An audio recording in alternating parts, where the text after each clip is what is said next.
Hello, welcome to the second class of Linguistics, the preparation for Masters.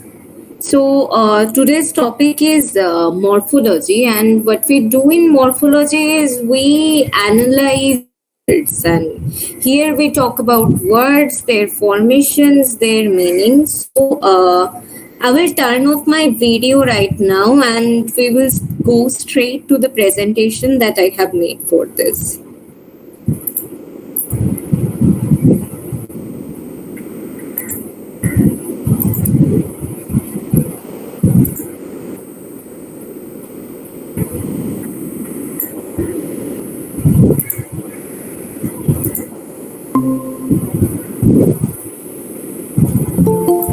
So, as you can see that this chapter or this chapter is titled as Morphology and Syntax and Introduction. By introduction, I mean we will not go to syntax that much because there will not be many questions from syntax at all. There will be most questions from morphology, morphological typology, and related to that, there will be historical linguistics, which we will include in the sociolinguistics for the next class. And in syntax, they will ask basically nothing other than the word order or subject or object word, these kinds of orders, this subject predicate, these orders inside the sentences. There are other things like trees or heads in syntax. They will not ask any questions, as I hope, because for the last few years there were no questions from syntax. Syntax is something that you learn in your not before your third semester actually. So for that you have to go through a lot of for morphology and grammatical categories, and only then you will be able to learn or able to understand syntax. So it is not something you will learn for a basic course. So we will go to the next slide, which is morphology. Okay, I think I should turn this.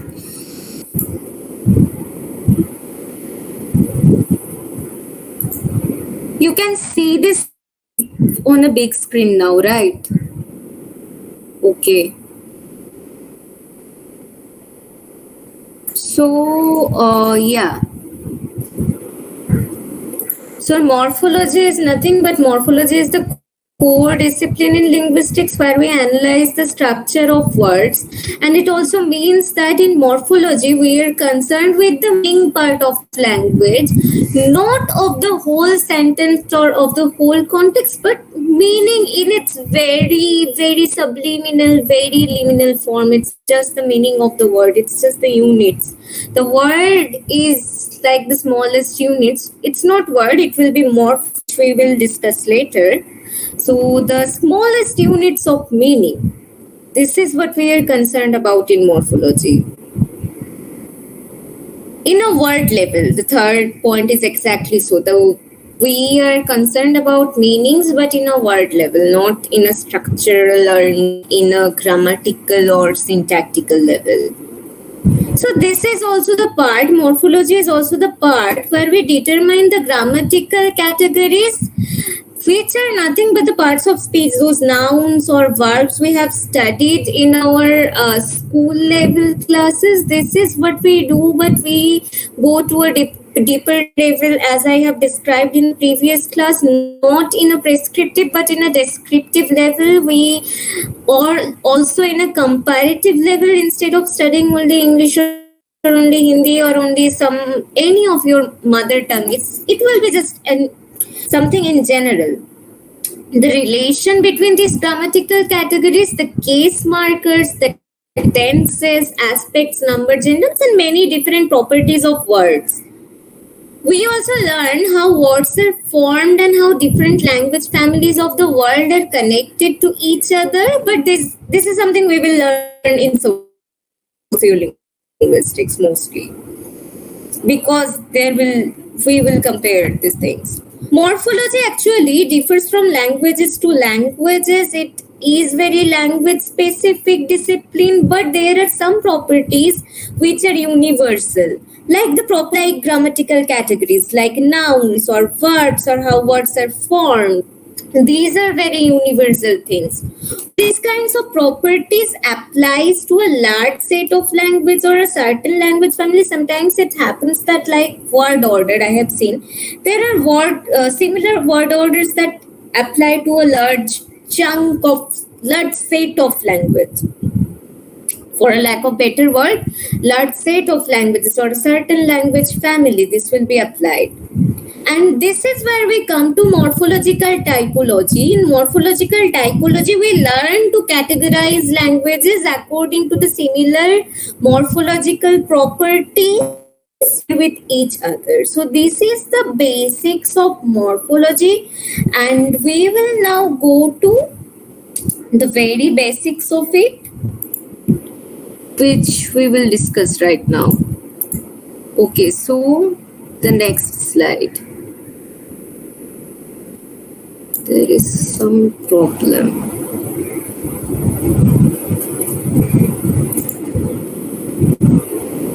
Okay, so the second slide is about morphemes and allomorphs. What Victoria Fromkin says about morpheme.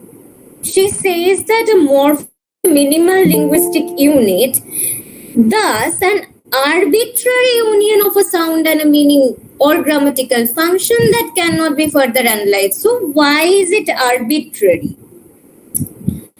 It is arbitrary because we don't know how these meanings are attributed to this set of sound. Like, look at this word called watch.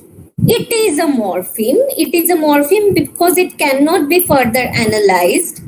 It is a morpheme because watch, which we mean like something we wear on our hands, or the clocks we hang on the wall.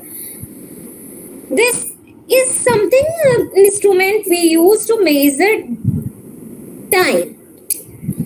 But watch could have meant something else. It could have meant what we refer to as house. So it is something which is a sign. A word is similarly a sign, a union of sound and a meaning. That's why this is very arbitrary. And this is the meaningful linguistics unit actually. This word which I have written, this minimal linguistic unit, which Fromkin says it should be something like a meaningful linguistic unit.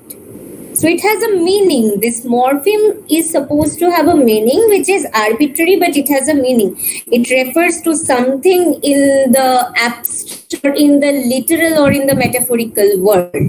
So see, what are the examples of morphemes? It can be go, it can be this dash is or dash are. I will go to this later. Also pearl, nation, then aim, dash, etc. The meaning of a morpheme must be constant. The agentative morpheme R means one who does in words like singer, painter, lover, or worker. But the same sounds represent the comparative morpheme, meaning more, like this is how we refer to degrees of words. This is like comparative degree that we are concerned about in these examples, like nicer, prettier, or taller. So thus two different morphemes may be pronounced identically. See, so these morphemes are ER. Watch can be both morphemes, but one watch might refer to the instrument how we measure time, and another watch might refer to the verb watching, like something similar to seeing, but in a broader sense, watching a movie, watching television, or something like that. So both are different morphemes, both are not the same word. That's how the meaning of a morpheme must be constant. This ER is different, like how this dash ace is also different. Like by adding ace, we can refer to plural of a singular noun. Also, how we refer to the third person singular number of some verb. So, like from third plural number, we turn it as go to goes. Also mango to mangoes, but mango is a noun where s is added, and go is a verb where this s is also added, but they are both very different morphemes and they refer to different properties. They are added with different grammatical categories, but they are pronounced identically.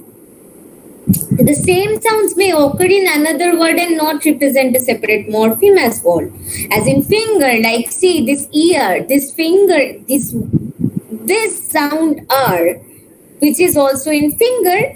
Finger is actually nothing but finger is a complete word. It's a morpheme in itself. So this here, since there is R, we shouldn't assume that this the R in finger is a morpheme. No, it's not. It's just there with this set of sounds. So finger, there are two syllables. Obviously, this is another syllable, but this is not another morpheme. So there, from here we come to this basic categories of morphemes called free morphemes and bound morphemes. So free morphemes are basically the words themselves, like John, meet, gentle, dream, love. Bound morpheme, on the other hand, are what we call affixes. They do not have separate meanings, but after being affixed to a word, by affixing, what I am meaning is by affixing is basically adding on.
Here is their example is CPIT. This is not an addition, by the way. This is a stem extender instead of a derivational affix in this example.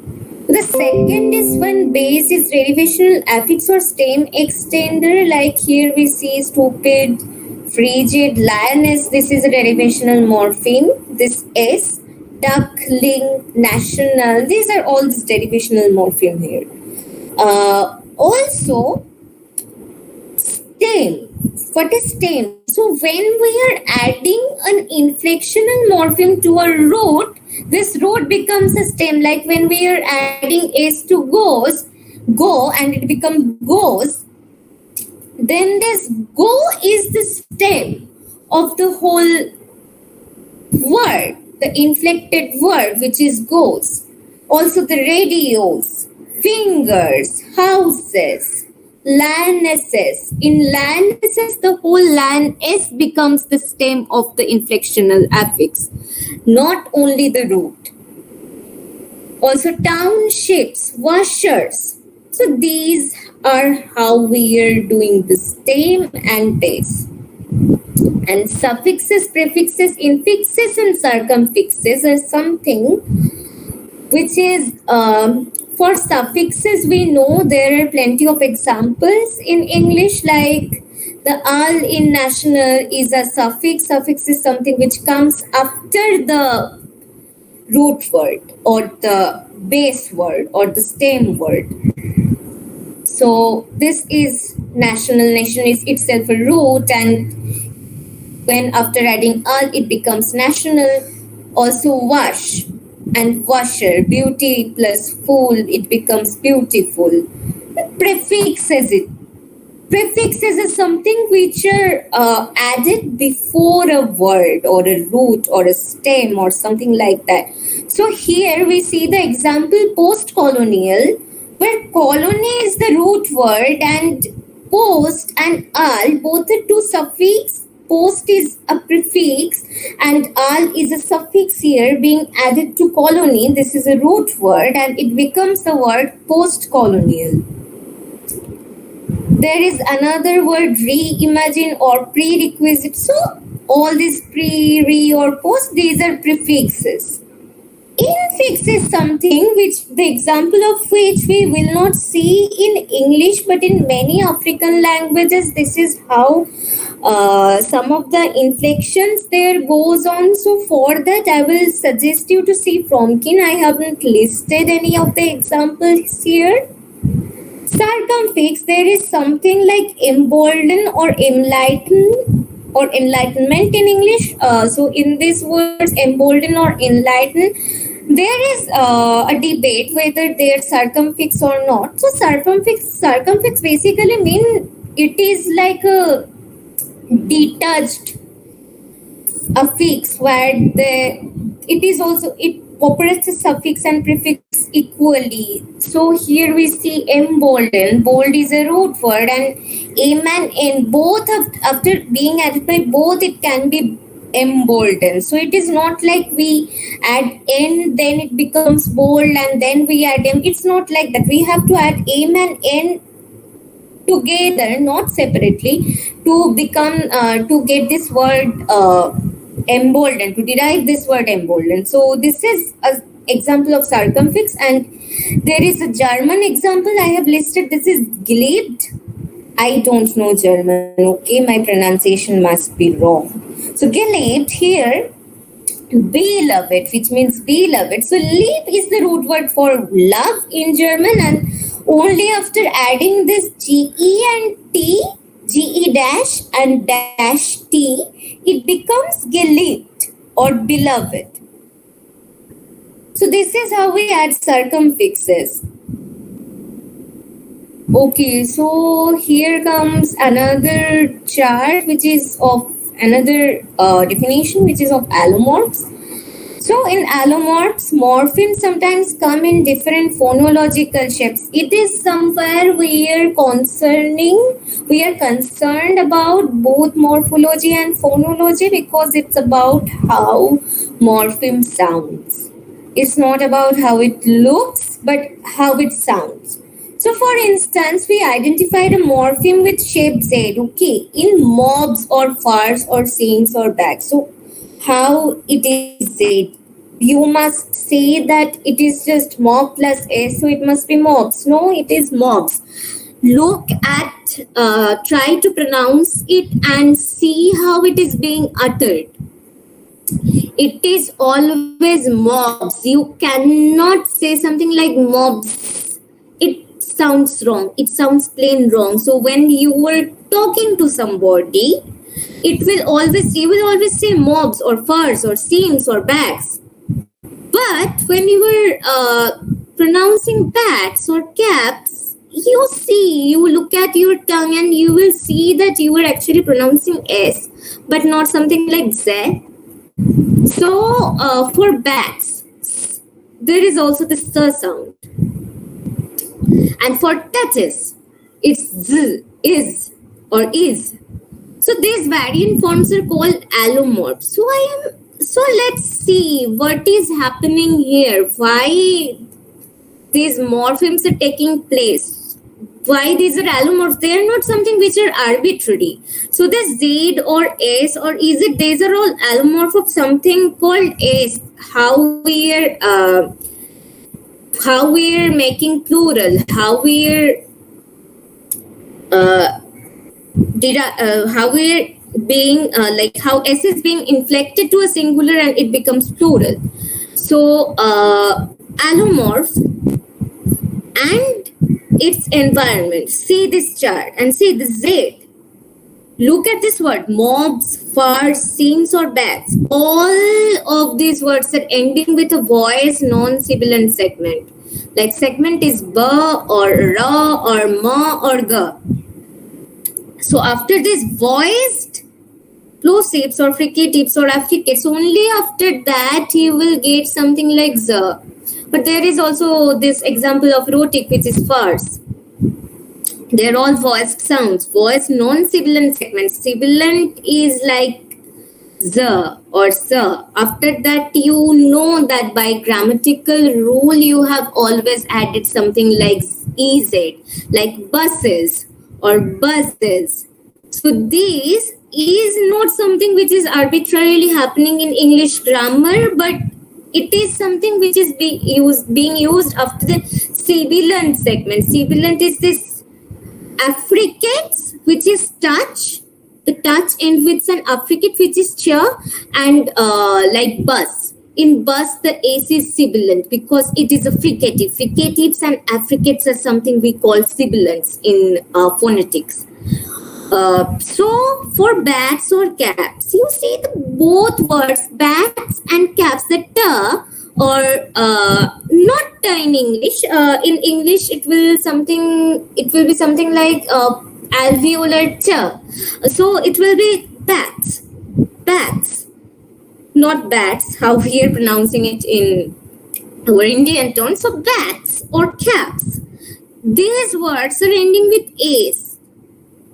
And see this t, the t, or the p, t, all these words, all these sounds are basically nothing but voiceless sounds. So after voiceless, it's always s.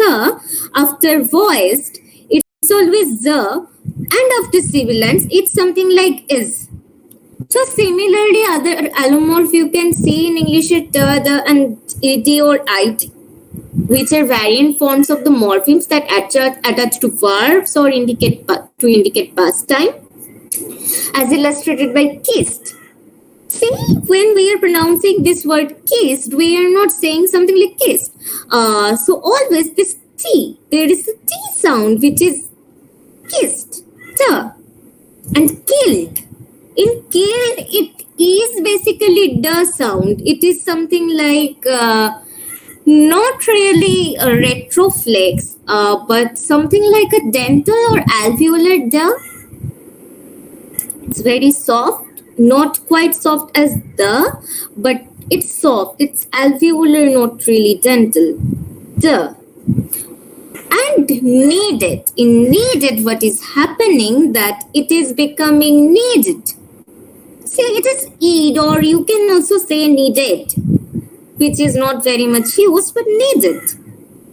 So this is how we are actually differentiating allomorphs. Allomorphs are nothing but how some different morphemes are pronounced and how they're coming in different phonological shapes. This is there are so many debates about how allomorphs should be, but this portion is listed, and I am talking about this portion precisely because there will be at least one or two questions about this allomorph. So read it from the Victorian Fromkin's book, and obviously you have to read Victoria Fromkin for your morphology, and for the word formation processes, you have to read William McGregor's book, both of which I have uploaded in the Google Drive in the description of the group. So this is, and here comes word formation called inflection. So how it is done. Many languages, including English, have bound morphemes that have strictly grammatical functions. So inflectional morphemes are basically something which have grammatical function, and we can write it in a very operational way. Inflection and derivation both are something like a mathematical operation which is coming under linguistics. This inflectional morphemes like this, they mark properties like tense, number, person, and so on. Such bound morphemes are called inflectional morphemes. Unlike derivational morphemes, they never change the grammatical category of the stems to which they are attached. We will see in the next slide, we will read about derivational morphemes. So English has only these numbers of inflectional morphemes. Many other languages have many more.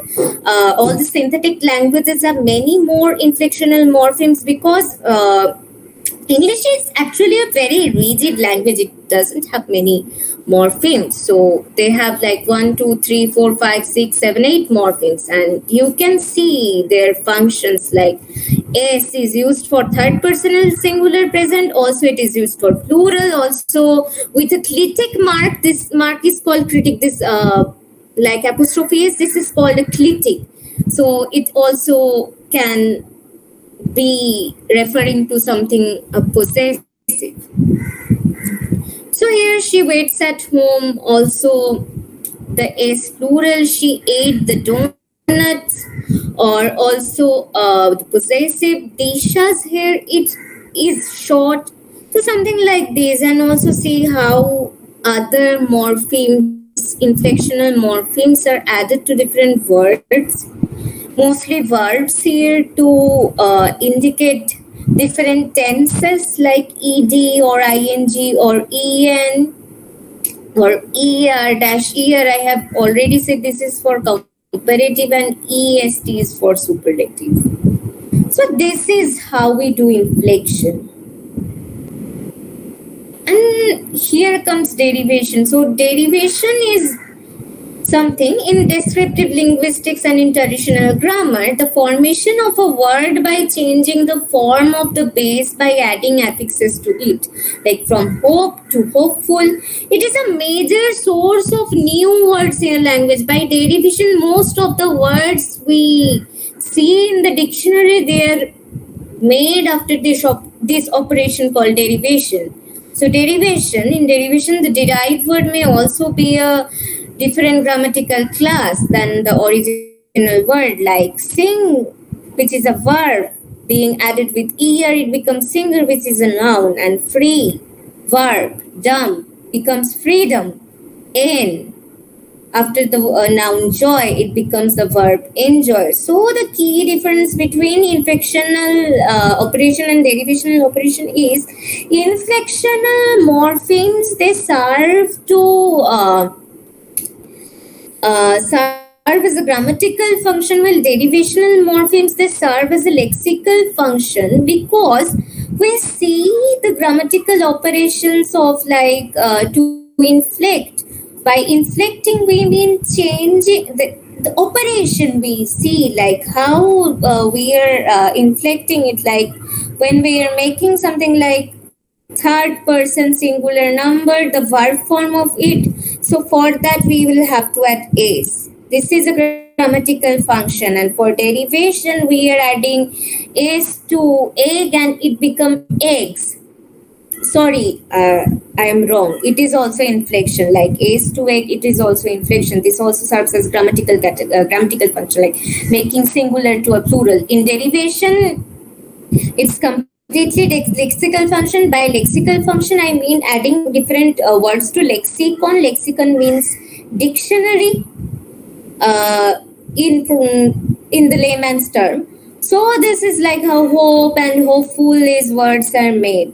So in inflection, we see no class change in grammatical category, but in derivation, there might be some class change of the word. Inflection doesn't change the meaning, but derivation change meanings to certain extent.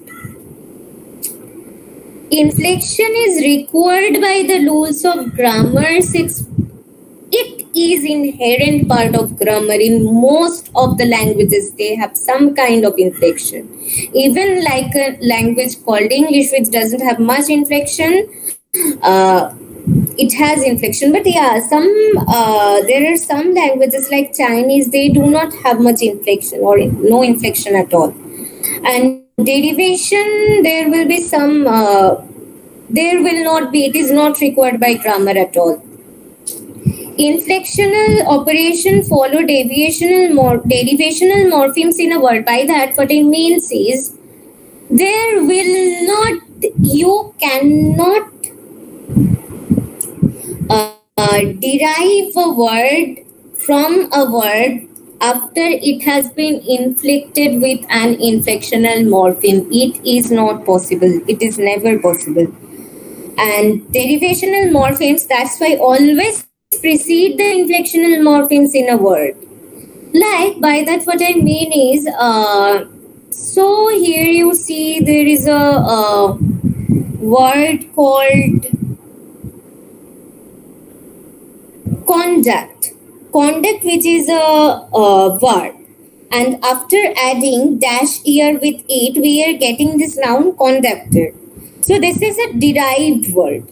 The derivation operation has been done on this root conduct or the base conduct, and it becomes the base word.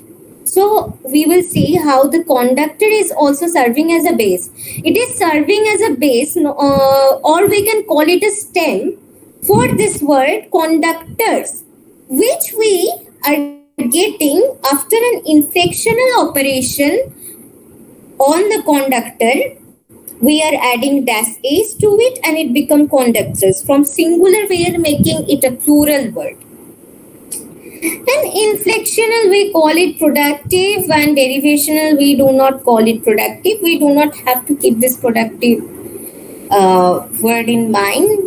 So yeah, so we are going to this previous section called morphemes, because there are different categories other than free or bound morphemes,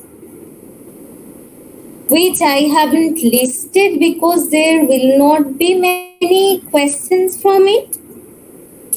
So there is something called a null morpheme. A null morpheme or zero morpheme is a morpheme that has not any phonetic form, like it is called an invisible affix. It is a conceptual use, like see, when we are keeping in mind the word dear, right? It can mean either the singular or the plural form. It, but when we will see something like that. There are many deer in this forest. So when we are calling it a deer, but many deer, it means the plural, and there is no inflectional morpheme added to this plural form. But it doesn't mean that this word didn't go through anything like an inflection. So the null, it has gone through something of an inflection, but this null morpheme, which we empty set symbol like theta, we use it. We call it a null derivation or zero derivation or null inflection or something like that. So this is how, like sheep, from sheep to sheep, it, and with sheep plus null morpheme, not s, we are making this word called sheep, which is a plural, right? So this is how we talk about null morpheme in English, and other languages also have null morphemes. So it is like that, null morpheme or zero morpheme. I should have written that in this. Okay, I will update this.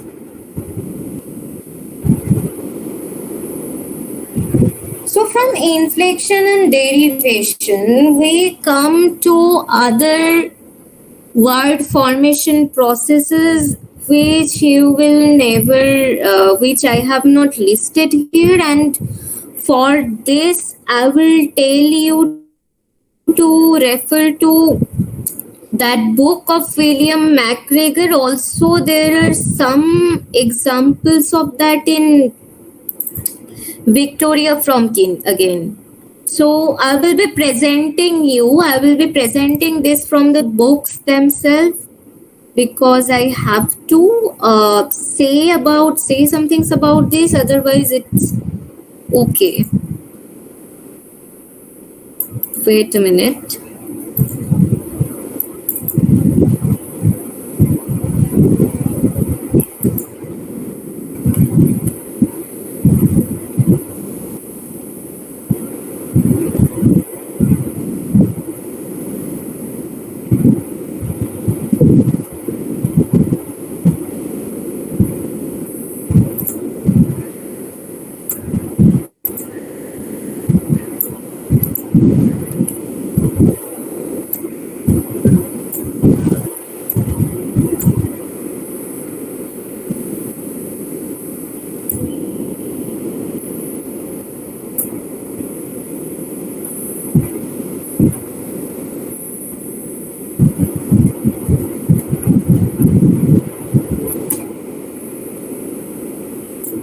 So there are different ways of making new words.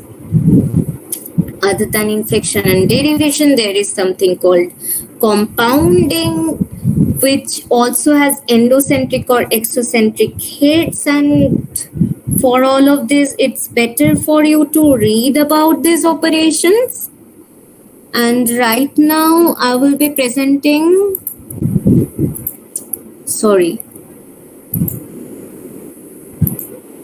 Presenting a window.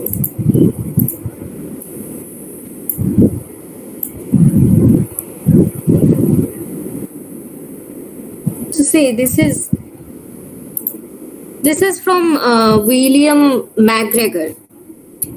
Ways of making new words. This is in their chapter 4, which is lexicon. So the first example he is using is clipping. Clipping is basically where we are shortening an existing word more than one syllable, like from public house we are making pub, from fantastic we are saying fan, and fanatic as well. From facsimile we are getting this word fact. So we are basically clipping the word. We are cutting the word. So advertisement, ad, this acronym. Acronym is something random accessory. Memory becomes RAM and read-only memory becomes ROM. And OMR is something like optical mark reader, which was a question in the 2019 question. I don't know why. So they give these kinds of stupid questions as well. The next is blending. Blending is, we will see in English, like by adding smoke and fog, we are getting something like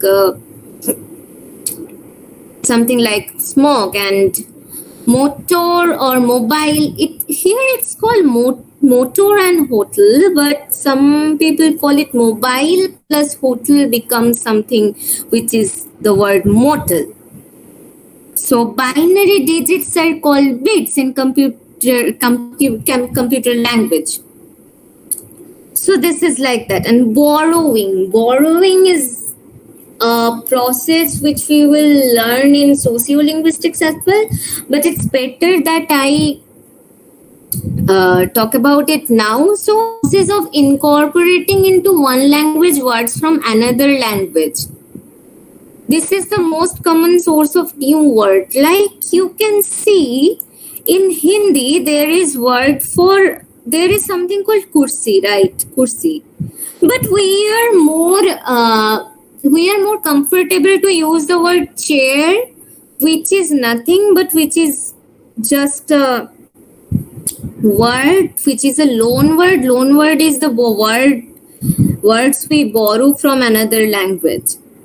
So loan words are commonly adapted to the phonological patterns of the language that they are borrowed into. So that's why when we are saying something like cats, We won't use the alveolar T or dental T that is used in English, but we are most inclined to use the retroflex T that is there in Indian languages, mostly in Indo-Aryan and Dravidian languages. Also in Austroasiatic languages, there is this retroflex T. So kangaroo, you can see kangaroo is a borrowing from Gugu Yamethir. So the word is kangaroo, but the stupid colonizers, they couldn't pronounce kangaroo with stress on the first syllabus. The kangaroo, they call it kangaroo.